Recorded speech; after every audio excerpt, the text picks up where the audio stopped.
Dans Genèse chapitre 16, au verset 1 à 4, il est dit ceci. Or, Sarai, c'est-à-dire Sarah, qui est femme d'Abraham, de Sango, ne lui avait point donné d'enfant, mais elle avait une servante, et dans cette version, il est dit elle avait une servante égyptienne, mais elle avait une femme de main. Son nom était Agar. Point. Sarai dit à Abraham, s'il te plaît, le Seigneur m'a empêché d'avoir des enfants. S'il te plaît, aie des rapports avec ma servante. En tout cas, je lis en fonction de la Bible actuelle. Aie des rapports avec ma servante. Peut-être que par elle, j'aurai des enfants. Point. Et Abraham écouta la voix de Sarai. Point. On vous dit ici, même, en tout cas dans la Bible actuelle, Sarah a accepté aussi la notion de la polygamie. Elle a accepté cette notion-là d'une coépouse. Parce qu'elle n'avait pas d'enfant. Et en tout cas dans la Bible actuelle, elle s'est dit que le Créateur lui a refusé des enfants. Et maintenant, elle envoie son époux d'aller vers une autre personne, c'est-à-dire vers une autre femme. Elle approuve cela dans la Bible actuelle. Elle approuve cette notion, cet état d'esprit de la polygamie. Elle a prouvé cela. Peu importe les intentions que vous avez, que vous n'avez pas d'enfant et que vous voulez un enfant, vous donnez votre mari à une autre femme, ça reste néanmoins, vous partagez cela, ça reste néanmoins la polygamie. C'est l'esprit qui est derrière l'esprit polygame. C'est un esprit qui est derrière. Et on va donc dévoiler cet esprit-là. Premièrement, cet esprit-là a touché le mec, un descendant direct de Caïn, c'est-à-dire de Pongicé. Et ensuite, la même entité, en tout cas le même état d'esprit de la polygamie, a aussi touché Sarah. Et ensuite, on vous dit ici, alors Sarah, la femme d'Abraham, prit Agar, sa servante l'Égyptien, au bout de 10 ans. Au bout de 10 ans, qu'Abraham habita dans le pays de Canaan, et elle la donna pour femme, pour femme, pour femme. Vous voyez, elle la donna pour femme, et non pour concubine, et non pour un seul jour, mais elle la donna pour femme.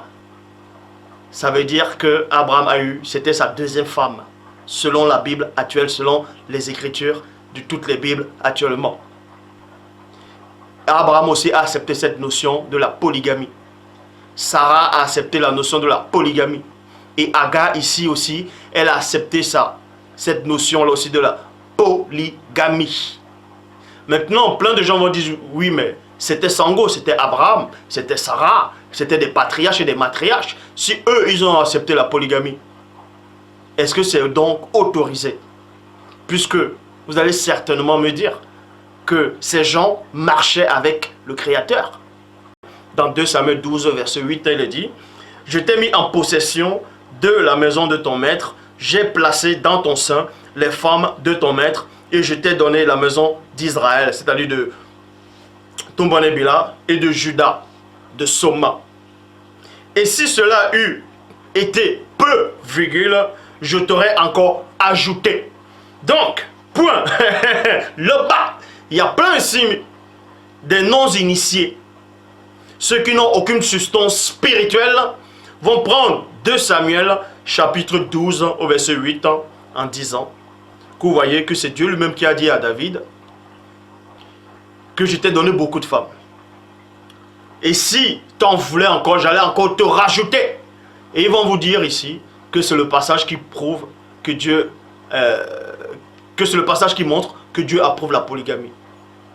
Mais, premièrement, on va vous démontrer que dans la Bible actuelle, en tout cas, que cette entité qui s'est adressée à David ne pouvait à aucun moment être Dieu. 1. Et de 2, cette entité-là, l'entité n'a, en tout cas, qui vient même de Dieu, n'a pas pu dire à David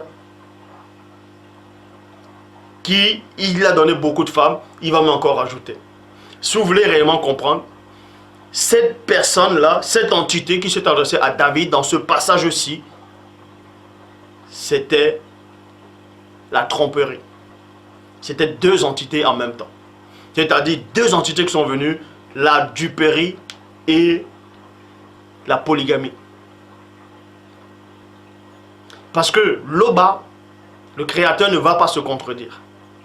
Dans 2 Samuel, chapitre 5, au verset 13, il est dit, David prit encore des concubines et des femmes de Longanapi, c'est-à-dire Jérusalem.